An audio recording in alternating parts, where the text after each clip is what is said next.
You are standing inside the historic Sister Chapel installation. It was conceived by Elise Greenstein, as I said out there.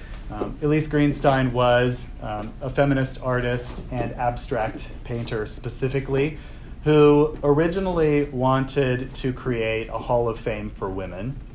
The ceiling that you see here is an 18 by 18 foot abstract painting that she created as her contribution to the Sister Chapel installation. It is conceived as an abstract view of a woman's life from birth to death, and the mirror in the center is meant to reflect the participants as a participant, as a member of this new all-female Olympus, as she described it. So Elise Greenstein was inspired by a move to Florida, actually. She was working and living in Great Neck, New York, which is where she was friends with Elsa Goldsmith and another artist named Shirley Gorelick, whose work is behind me. When she moved to Florida for family reasons, Elise Greenstein found that there wasn't much of an art community. Today, that's not really true in Florida, but at the time it was. So she remained connected to the artists in New York with whom she had been friendly for many years and had worked with closely. And by that point, she was already involved heavily in women's organizations. She was going to what were called consciousness raisings, which is where women would get together and they would talk about their experiences as women. A variety of things could be addressed in those meetings. But Elise Greenstein said in a later interview that she was going to several of them per week. So she found this to be a real revelation. And so when she moved to Florida, she had all of this in her mind, and she wanted to create something that would connect her to New York, but also would celebrate women's achievements. So she had this grand plan for a Hall of Fame. And she originally was going to just have some figural columns and then have a big abstract environment. But all of her friends were figure painters. So she really wasn't connected in the way that she would need to be to bring in abstract artists. And so as this project evolved, it really quickly became a work about figures, about female representation. And so early on, Elsa Goldsmith became involved. A number of others began to come on board as part of this group, and it was really truly a collaborative experience. So the project was never something that Greenstein wanted to control. She really wanted it to be a true collaboration, which is one of the things that makes it very remarkable for the 1970s. There's a surprisingly small amount of ego that actually went into this. If anybody knows artists, you know that this is kind of a tall order. But they got along actually quite well. A lot of them didn't really know each other that well. But it was largely interactive, and they came up with very simple parameters, and that was that they would each paint a standing figure that occupied basically the height of the canvas, and that it would be, of course, a representation of a woman, a heroic woman or female role model, as Greenstein put it. That was chosen by the artist, and that they would make these paintings 9 feet tall and 5 feet wide. The very simple directive that they all agreed on actually led to what is really a remarkable installation, because the paintings are very different visually, but they are similar enough in height and in the basic concept that they work together as a group. So when somebody comes in here, they don't say, this is just a mess, it doesn't make any sense. It really does make sense. It's logical, it's intelligent, but each painting is its own work of art individually, in addition to being part of a larger group. So it really fits that idea that the whole is greater than the sum of its parts. So when you take each one individually, it's a strong painting. When you put them together, it becomes something else. And that's really what's important about this collaboration. The fact that it worked is important, and the fact that it actually enabled each of the contributors to be herself and to make her own decisions and to choose her own subject. It's very hard to create a group project that actually works this way.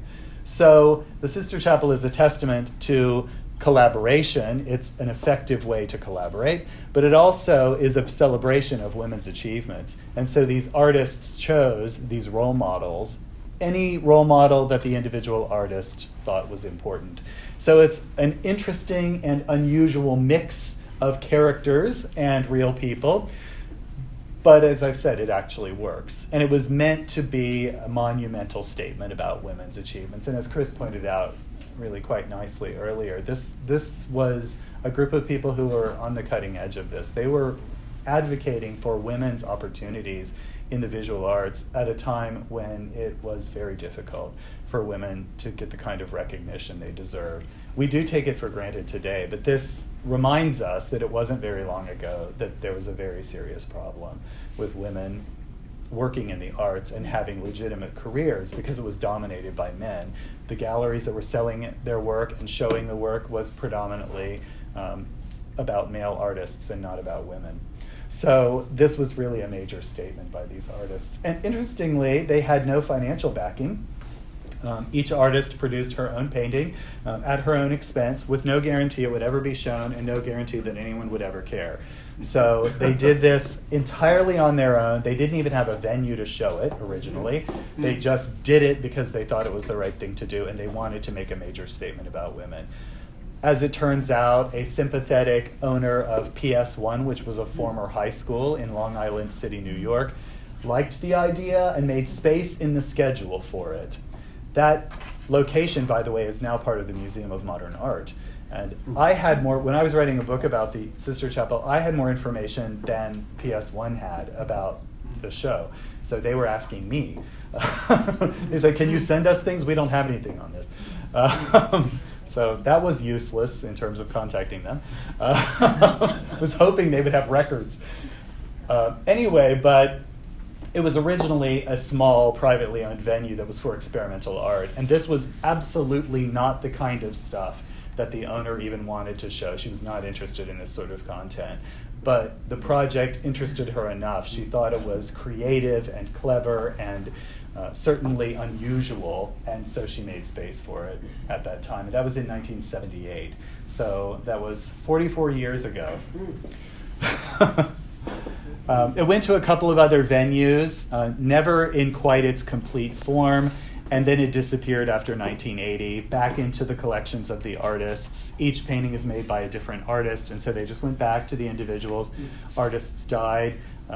Family members either hung on to them or they passed into private hands, and slowly I started accumulating them, building relationships with people and then saying, would you donate this painting? And I was doing kind of the same thing the artists did. I was modeling what I was doing on them. I had absolutely no idea if we could ever show this, if it would ever be installed permanently. I just thought it was important to preserve it. And so I just was saying, would you give it to us? We'll keep them together if you give it to us. So it was a very interesting process.